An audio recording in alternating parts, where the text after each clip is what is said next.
Okay, welcome back. ఇక break ముందు చెప్పినట్టు ఇడ్లీ మౌలి గారు మనతోనే ఉన్నారు. ఆయన తదుపరి సినిమా గురించి, గత సినిమాల గురించి మనం మాట్లాడుకునే ప్రయత్నం చేద్దాం. నమస్కారం ఇడ్లీ మౌలి గారు. నమస్కారం అండి. ఇక ఏంటండి కానీ మీ విషయానికి వస్తే మీ గత చిత్రాలన్నీ బ్లాక్ బస్టర్లుగా మిగిలాయి. కానీ ఇప్పుడు కొత్తగా ఒక సినిమా తీయబోతున్నారు, దుమ్ము అని. అలాగనే మీ ఇంతకుముందు చిత్రం దోమ విడుదలకు సిద్ధమవుతుంది. మరి ఈ సినిమాలపై మీ స్పందన ఏంటి? ఈ యాంకర్లతో ఇదే కూడా ఇప్పుడు రొటీన్ క్వశ్చన్స్ ఏదైనా మంచిగా అడగచ్చు కదా. మంచి అడగాలి, రెగ్యులర్ కాకుండా ఇంత టైం స్పెండ్ చేసి ఇక్కడికి వచ్చి ఇలాంటి ఎక్కడ ఏ ఛానల్లో పైన ఇదే రొటీన్ క్వశ్చన్స్. పాత సినిమా ఏంది, కొత్త సినిమా ఏంది, ఇది కాదు. మీకు డిఫరెంట్ కావాలి. నాలో ఉన్న టాలెంట్ ని కొంచెం క్లూ ఇస్తే చాలు. నేను దోస్త్ బాబు క్లోజప్ లేకపోతే లాంగా అవి మీకెందుకు సార్? అంటే సార్ ఇప్పుడు ఇది లైవ్ లో మీరు ప్రేక్షకులకు చెప్పేటప్పుడు నా సైజ్ ఎంత ఉందో అలా తెలిస్తే. మీ సైజ్ బాగానే ఉంది సార్, అదే దాని గురించి మీరు వరి అవ్వాల్సింది అసలు ఏమీ లేదు. లేకపోతే ఫిక్స్ లేదు అవన్నీ కనబడుతున్నావా, నేను లేదు. ఆయన కెమెరామెన్ చూసుకుంటాడు. మీరు ప్రశ్నకు సమాధానం చెప్పండి. మీరు డిఫరెంట్ ట్రై చేయమని డిఫరెంట్ ప్రశ్నలు అడుగుతా, డిఫరెంట్ చెప్పండి. నేనంతా నా సినిమాలన్నీ డిఫరెంట్ గా ఉంటాయి కదా. డిఫరెంట్ గానే ఉంటాయి. నేనేం ఎక్స్పెక్ట్ చేస్తా, మీరేం ఎక్స్పెక్ట్ చేస్తారండి?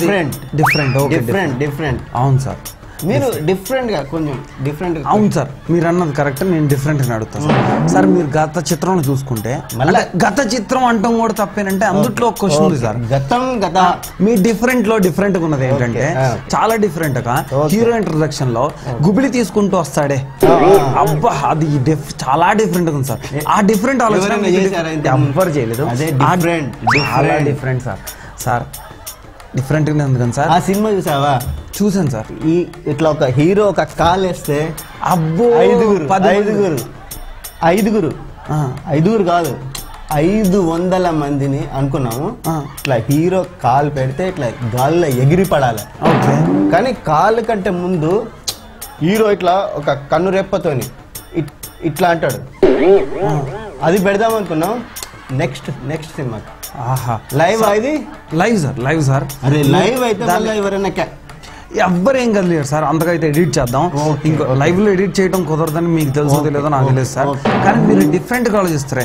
ఏది నేను ఇందాక చెప్పినట్టు ఇట్లా గుబిలి తీయటాలు, తర్వాత కాలేస్తే పైకి తిరగటాలు, ఇవన్నీ అంత డిఫరెంట్ ఆలోచన మీకు. డిఫరెంట్ గా ఏ డిఫరెంట్ ప్లేస్ లో వచ్చింది సార్? నేను జనంలో బాగా అబ్జర్వ్ చేస్తాను. జనంలోనే బాగా అబ్జర్వ్ చేస్తాం. ఓకే, చేసి అందులో డిఫరెంట్ గా ఉన్నది. జనంలో డిఫరెంట్ గా ఉంది, మీరు తీసుకుంటారు. అబ్బా మీ స్మైల్ చాలా బాగుంది సార్. అవును, నువ్వు యాంకర్ కి ఎందుకు ట్రై చేస్తున్నావు సార్? నా గురించి ఎందుకు సార్? మీరు చెప్పండి సార్ ఆన్సర్. నెక్స్ట్ సినిమాలో నేను హీరోగా పెడదాం అనుకుంటాను. Hero sir? నిజంగానే సార్? ప్రామిస్ ఎందుకు సార్? ఎందుకంటే సార్ మీరు అన్ని ఉడిదే. ఎందుకంటే మీరు ఇంతకుముందు ఛానల్ గొడెళ్ళి మిమ్మల్ని హీరో పెడతా, మిమ్మల్ని హీరోయిన్ పెడతా అన్నారు. వాళ్ళు ఇప్పుడు పాపం యాంకరింగ్ కూడా మానేసి కాలేజ్ తిరుగుతున్నారు సార్. సార్ స్టోరీ ఉండాలి, నీకు తగ్గట్టు స్టోరీ నాకు దగ్గర ఉంది. మరి ఎప్పుడు సార్? ఎప్పుడు నెక్స్ట్ సినిమా చేస్తా అన్నారు కదా? నెక్స్ట్ సినిమా ఖచ్చితంగా హీరో. నెక్స్ట్ క్వశ్చన్ అడుగు. ఎందుకు సార్ తప్పించుకునే ప్రయత్నం చేస్తాను? ఇప్పుడు డిఫరెంట్ గురించి మాట్లాడుతున్నాం సార్.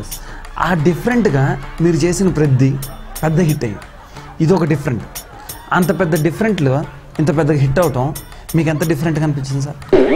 డిఫరెంట్ నాకేమనిపించదు, ఆడియన్స్ కి డిఫరెంట్. ఓహో, అంటే ఇప్పుడు సినిమా డిఫరెంట్గా ఆలోచిస్తుంటారు. ఓకే, వాళ్ళని క్యాచ్ చేయడానికి different. Very different sir. Very amazing. You are catching my points. Yes sir, good. ఇంకోటి ఏంటి సార్? ఇంకొక క్వశ్చన్ సార్ చెప్పండి. అంటే ఇది రెగ్యులర్ క్వశ్చన్. ఏంటంటే సార్ అన్ని డిఫరెంట్ గా కావాలంటే కుదరదు. అది కుదరదు, కానీ నీ టాలెంట్ తగ్గట్టు. Okay sir. సార్ ఇప్పుడు మీ సినిమా దోమ ఏదైతే విడుదలకుందో ఆ సినిమా స్టోరీ మొదటి రోజే చెప్పేశారు. అంటే అంత డిఫరెంట్గా మీరు ఎందుకు చేయాలనిపించింది? అసలు స్టోరీ చెప్పేస్తే ప్రేక్షకులు ఎవరు వస్తారు సార్ థియేటర్కి? స్టోరీ చెప్పిన దానికి తీసేదానికి తేడా ఉంటుంది కదా. What a different. దానికి దోమ కింద ట్యాగ్ కాటు.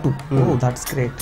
కాటు దోమ కాటు. అబ్బా వెరీ గుడ్ సార్, చాలా బాగుంది సార్. సార్ ఇప్పుడు తీస్తున్నారే దుమ్ము, ఇది దేని గురించి సార్? దుమ్ము దుమ్ము ఏదైనా కావచ్చు, అంటే రాజకీయ దుమ్ము కావచ్చు, రోడ్డు మీద దుమ్ము కావచ్చు, క్రికెట్లో బంతి కొడితే లేచే దుమ్ము కావచ్చు, ఏదో ఒక దుమ్ము ఉంటుంది అలా. ప్రతి సీన్ లో దుమ్ము దుమ్ము దుమ్ము రేగుతుంది. ప్రేక్షకుల కళ్ళల్లో దుమ్ము పడేలాగా చేస్తాం. ప్రేక్షకుల దుమ్ము పడితే మీరు దుమ్ము అబ్బా ఎంత బాగుంది సార్. సార్ ఇంకొక ప్రశ్న, ఓకే మీకు డిఫరెంట్ అడగాలి రెగ్యులర్ అడగాలి? నీ ఇష్టం, నీ చాయిస్. సార్ ఇప్పుడు గత చిత్రాల్లో హీరోయిన్స్ ఎవరైతే ఉన్నారో వాళ్ళకి మీకు అంటే మంచి సంబంధాలు ఉండేయని విన్నాను. ఇదా యు మీన్ అదంటే అట్లా కాదు సార్, మంచి ఫ్రెండ్లీ నేచర్. అలానే మీకు ఇప్పుడు నువ్వు మన ఇద్దరం మాట్లాడుకున్నావు, నేను ఎలా అనిపించాను?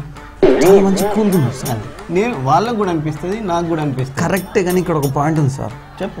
మీ లాస్ట్ సినిమాలో నటించిన చాచా హీరోయిన్ కి మీకు చింగ్మే డింగ్ ఉందని సంబంధం ఉండొచ్చా? ఉండొచ్చు అంటారు సార్. ఉందా లేదా మీకే తెలియదా? నేను అనుకోవటం కదా సార్, అందరు అనుకుంటున్నారు, నన్ను అడగమన్నారు, నేను అడుగుతున్నాను. ఏమైతుంది అనుకోనియండి. ఇలాంటి క్రియేటివ్ ఫీల్డ్ లో టచ్ ఉంటుంది ఇద్దరి మధ్యలో. ఆ టచ్ అనేది జనాలకు డిఫరెంట్ గా కనిపిస్తుంది. సో ప్రజలు అనుకోవడంలో తప్పు లేదు. అభిమానులు నేను ఇలా ఉంటే బాగుండని వాళ్ళ ఫీలింగ్, దాన్ని బయటకు చెప్తుంటారు. మీరు హీరో అవుదాం వచ్చి డైరెక్టర్ అయ్యారని చాలా మంది అంటారు. కాదు, విలన్ అవుదాం అనుకున్నారు. మరి ఎందుకు అవ్వలేదు సార్? విలన్ అవుతే అమరీష్ పురి నాకు కాంపిటేటివ్ గా లేడు కాబట్టి. అంటే అమరీష్ పురి అనే అంటే ఏదన్నా మనం ఒక రేంజ్ లో సక్సెస్ కావాలంటే ఒకటి బేస్ ఉంటుంది. అవును, మనకు ఒక పోటీ ఉండాలి. ఓహో, అమరీష్ పురి చచ్చిపోవటం వల్ల మీరు విలన్ కింద అయిపోయారు అంటే చేయదలుచుకోలేదు. అందుకోసం డైరెక్షన్, అందుకే డైరెక్షన్ లోకి వచ్చారా? Okay sir. ఇప్పుడు మరి డైరెక్షన్ లో ఎవరైనా కాంపిటీషన్ ఉన్నారా సార్? చాలా మంది అందుకున్నారు. మరి వాళ్ళందరూ సత్తే నేను వదిలేస్తాను. అబ్బా మోహన్ సార్, స్పీల్బర్గ్, ఇప్పుడు జేమ్స్ కెమెరన్, వీళ్ళంతా కాంపిటేటివ్గా ఉన్నారు. ఆ రేంజ్ లో నేను డిఫరెంట్ గా ఆలోచిస్తా కదా. అవునా కదా? ఏమో డిఫరెంట్ సార్. సార్ మీరు ఫైట్స్ కంపోజ్ చేయడంలో ఇండస్ట్రీలో ఉన్న వాళ్ళలో మీరే దిట్టని విన్నాను. ఇంకా మీ ఫైట్స్ విషయానికి వస్తే లాస్ట్ టైం సినిమాలో హీరో ఉఫ్ అని వస్తే ఇటు 20 మంది అటు 20 మంది అట్లా పడిపోయారు సార్. అమోహంగా ఉందనుకోండి ఆ ఫైట్.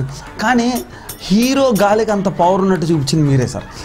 అంటే ఆ ఫైట్స్ కంపోజింగ్లో మీ పాత్ర ఎంత ఉంటుంది, ఆ ఫైట్స్ కంపోజ్ చేసే మాస్టర్ పాత్ర ఎంత ఉంటుంది, అసలు మీరు అంత బాగా ఎట్లా చిత్రీకరిస్తారు సార్? ఫస్ట్ ఆ సీన్ ఫ్రేమ్ పెట్టంగానే ఫ్రేమ్ పెడతారు, నేను ఇన్వాల్వ్ అయిపోతాను. మీరు ఇన్వాల్వ్ అయిపోతారు. హీరోకు 3 రావాలంటే హీరోకి 3 రావాలి. నువ్వు మనిషి పశువా అలా కొడతావంటే చచ్చిపోతే రెస్పాన్సిబిలిటీ. సార్ సార్ మీ ఇన్వాల్వ్మెంట్ అర్థమైంది సార్. అర్థమైంది సార్. ఇంకా నా వల్ల కాదు సార్. చెప్పదమ్మలకి నేను ఇచ్చే ఎక్స్ప్రెషన్స్ మీకు ఇష్టమని మాక్సిమం బాబు పెట్టారు సార్. మొత్తంగా టైమింగ్ లేదు సార్. నిజంగా తప్పేసేలా ఉన్నాడు. ఇలాంటి వాళ్ళు ఎంకరేజ్ చేయకండి సార్. మీకు దండం పెడతాను సార్. నేను మూడ్ లోకి వెళ్ళిపోయానంటే సీను పండిపోద్ది. పండిపోవడం కాదు, దుమ్ము రేగిపోద్ది. హీరో కూడా ఎండిపోద్ది అని అర్థమైంది సార్. మీ ఇన్వాల్వ్మెంట్ అర్థమైంది. ఒక్క నిమిషం సార్. ఎలా ఉంది మన ఇన్వాల్వ్మెంట్? Super sir. మూడ్లోకి ఏదైనా చేస్తే మూడ్ ఉండాలి. మూడ్ వచ్చింది సార్. ఇది ఈ వారం కేవ్ వార్తలు. వచ్చే వారం మరో అతిథితో మళ్ళీ కలుద్దాం. అంతవరకు సెలవు. నమస్కారం.